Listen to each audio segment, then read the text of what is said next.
और यह वीडियो शुरू करने से पहले मैं चाहता हूँ आप मेरे चैनल कोर एक्सप्लेनर को सब्सक्राइब कर दो और इस वीडियो को भी लाइक कर दो। और ये जो मैं मानवा एक्सप्लेन करने वाला हूँ इसका नाम है tales of demons and gods. तो कहानी की शुरुआत में हमें दिखाया जाता है एंचेस्ट्रल माउंटेन के बाहर की पूरी दुनिया पर स्नोविंड बीस्ट का कब्जा हो चुका है और जो लोग इस पहाड़ी इलाके के अंदर रहते हैं उनका पिछले सैकड़ों सालों से बाहर की दुनिया से कोई कांटेक्ट नहीं हुआ और बाहर की दुनिया में क्या चल रहा है यह कोई नहीं जानता। कहते हैं जब इंसान ताकतवर थे तब उनके बड़े बड़े एम्पायर हुआ करते थे, पर सब खत्म हो गए।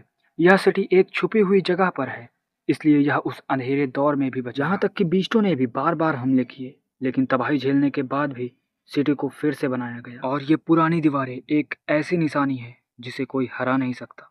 यह सिटी इंसानियत की आखिरी उम्मीद है और इसका नाम है ग्लोरी सिटी। और फिर हमारी कहानी शिफ्ट होती है एक क्लासरूम की ओर, जो कि हॉली ऑर्किड इंस्टीट्यूट के नाम से जाना जाता है, जहां बच्चों को फाइटिंग सिखाई जाती है। और फिर उन्हीं में से एक बच्चा बोलता है, मैंने सुना है कि हमारी नई टीचर सेक्रेट फैमिली से हैं और वह एक सिल्वर रैंक की डीमन स्पिरिटिस्ट है। फिर वहीं बैठा दूसरा बच्चा बोलता है, सेक्रेट फैमिली? वह तो ग्लोरी सिटी के 3 सबसे बड़े और अमीर परिवारों में से एक है। फिर हमें टीचर का नाम बताया जाता है जिनका नाम होता है सेंजुई, जो कि एकदम बवाल पटाखा माल लग रही होती और उनकी बूटी की तारीफ तो क्या ही करा जाए। फिर टीचर सेंजुई बताती हैं डीमन स्पिरिटिस्ट और फाइटर्स के 5 लेवल्स होते हैं, bronze, silver, gold, black gold और लेजेंड रैंक।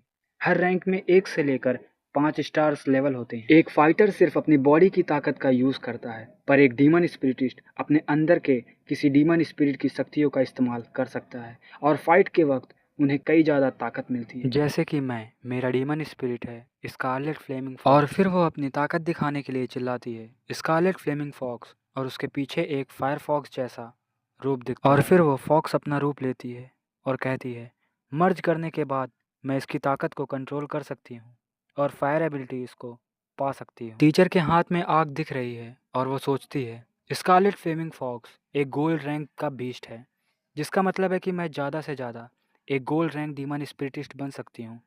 ऑल्दो बाद में मैं किसी और पावरफुल डीमन स्पिरिट से बदल भी। और टीचर सिंजुए की पावर्स देखकर बच्चों के तो वहीं होश उड़ जाते हैं और वहीं आसमान में बादलों को चीरती हुई अजीब सी रोशनी दिखाई देती है। और वहीं साइड में हमारा एमसी बैठा होता है जिसका नाम होता है नीली, जिसका सर घूम रहा होता है और वो बिल्कुल होश खोने की हालत में है। और वहीं हमारा एमसी होश में आने की कोशिश करते हुए अजीब सा चेहरा बनाता है और हमारा एमसी अचानक से उठता है और हैरान होकर अपने हाथ देखता है और बोलता है, मेरे हाथ ये इतने छोटे क्यों हो गए? फिर आसपास देखकर सोचता है, मैं कहाँ हूँ? वो सामने स्टेज पर देखता है जहाँ टीचर वही आग वाली पावर दिखा रही है।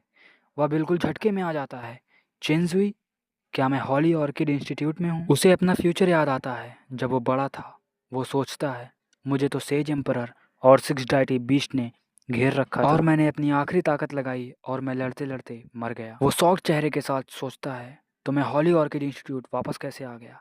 क्या ऐसा हो सकता है कि मैं रिबॉर्न हो गया? वो क्लास में बाकी बच्चों को देखता है और उसकी आंखें खुशी से चमक उठती हैं। लुपियाओ, डूजी, ये सब अभी जिंदा हैं, क्योंकि फ्यूचर में ये सब मर चुके थे, पर अब टाइम ट्रैवल की वजह से सब जिंदा हैं। और वो क्लास में थोड़ा घूम कर देखता है, उसे एक पर्पल बालों वाली लड़की दिखती है और सोचता है ये भी। वो खुशी के आंसू रोते हुए उस लड़की को देखता है और कहता है, युनजी, ये भी जिंदा है? वो अपना गाल खींच कर चेक करता है, मैं सच में पास्ट में वापस आ गया हूँ या कोई सपना नहीं है? वो अचानक से चौंकता है, सही है, यह पक्का टेम्पोरल डीमन स्पिरिट बुक की वजह से हुआ। वो डेस्क पर और अपने कपड़ों में ढूंढता है, मेरी डीमन स्पिरिट बुक कहाँ है? वो हैरान रह जाता है और कहता है, वो तो चली गई। और वहीं उसे याद आता है, जब से मुझे यह बुक मिली थी यह हमेशा मेरे साथ रहती थी। बहुत सारी लड़ाइयों के बाद इस पर मेरा खून भी लग गया था। वह समझ जाता है पक्का इसी बुक ने मुझे मेरे 13 साल पुराने शरीर में वापस भेजा है। वहीं वो पुरानी बातें याद करता है और सोचता है, पिछली जिंदगी में ग्लोरी सिटी पर स्नो विंड डीमन बीस्ट ने पागलपन जैसा खतरनाक हमला किया था। ग्लोरी सिटी के रखवाले लेजेंड रैंक डीमन स्पिरिटिस्ट मोये उस लड़ाई में मारे गए थे। सिर्फ कुछ हजार लोग ही जिंदा बचे थे जो जान बचाकर एंचेस्ट्रल माउंटेन के ईस्ट में इंडलेस डेजर्ट की तरफ भागे। उस भाग दौड़ के दौरान एक एक करके लोग मरते चले गए और युंजी और हमारा एमसी एक ही टेंट में दुश्मनों से डरते डरते रहने लगे। मौत के साए में हम दोनों एक दूसरे के सहारे चिपक कर रहते थे। इंडलेस डेजर्ट साथ में चलते हुए हम एक दूसरे की स्माइल देखकर हिम्मत जुटाते थे, लेकिन वो खुशी बहुत कम वक्त के लिए थी। वहीं हमारे एमसी को एक बहुत बड़ा झटका लगता है, क्योंकि पीछे से किसी बीस्ट ने हमला कर दिया। जब तक मैंने पीछे मुड़कर देखा तब तक बहुत देर हो चुकी थी। एक खतरनाक जानवर ने युंजी पर अटैक करके उसे मार दिया, और आखिरी में सिर्फ मैं ही जिंदा बचा और उस इंडलेस डेजर्ट से निकलकर अकेले सरवाइव किया। और मैं वहां से बाहर निकलने के बाद मैंने पूरे डिवाइन कॉन्टिनेंट की यात्रा की। मैंने बहुत से ऐसे इंसानों से मिला जो डीमन बीस्ट से बचे हुए थे। मुझे कई अजीब और रहस्यमयी चीज़ें मिली, और साथ ही मिली टेम्पोरल डीमन स्पिरिट। अफसोस की बात है कि मैं उस वक्त बहुत कमज़ोर था। जब ग्लोरी सिटी तबाह हुई तो मेरा परिवार और मेरे भाई लड़ाई में मारे गए, और युनजी भी उस भाग दौड़ में मर गई। जब मैं खुद लड़ते हुए मर रहा था, मेरी आखिरी ख्वाहिश थी काश मैं उन दिनों में वापस देख पाता जब मैं उससे पहली बार मिला था।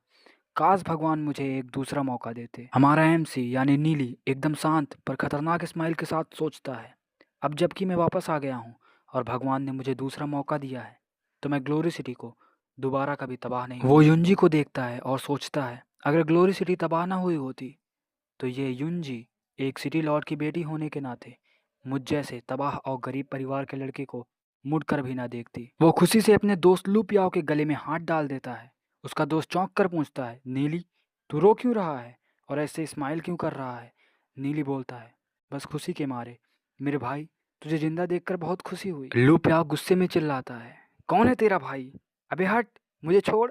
नीली हंसते हुए उसे पकड़े रहता है और हंसता है। नीली पूरे दिल से स्माइल करते हुए बोलता है, तू चाहे जो भी सोचे, पर मेरे लिए, मेरे दिल में तू हमेशा मेरा सच्चा भाई रहेगा। लू प्याओ उसे अजीब नजरों से देखता है और बोलता है, अजीब इंसान। लू प्याओ धीरे से नीली को वार्न करता है, मुझे पता है कि तू भी ग्लोरी सिटी के अमीर नोबल परिवारों में से एक है, पर मैं तुझे वार्न कर रहा हूँ, उस लड़की पर डोरे डालने की कोशिश मत करना। लू प्याओ आगे बताता है, उसकी पहचान बहुत ही सीक्रेट है।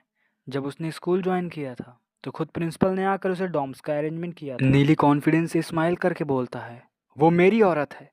उसकी बात सुनकर लू प्याओ का तो मुंह खुला का खुला रह जाता। सामने से युंजी क्लास से चल के जा रही होती है। नीली उसे देखते हुए मन में ठान लेता है, मैं तुम्हारी हमेशा रक्षा करूंगा और हम दोनों साथ में बड़े होंगे। दूसरी तरफ से युंजी क्लास में बैठकर सोचती है, यह नोबल परिवार का लड़का नीली मुझे तब से घूर रहा है। अगर इसने मुझे परेशान करने की कोशिश की तो मैं इसे मजा चखाऊंगा। तो आज के लिए बस इतना ही। अगर आप लोगों को पार्ट 2 चाहिए तो कमेंट में लिखिए पार्ट 2 और 50 लाइक्स का टारगेट पूरा कीजिए। Thanks for watching.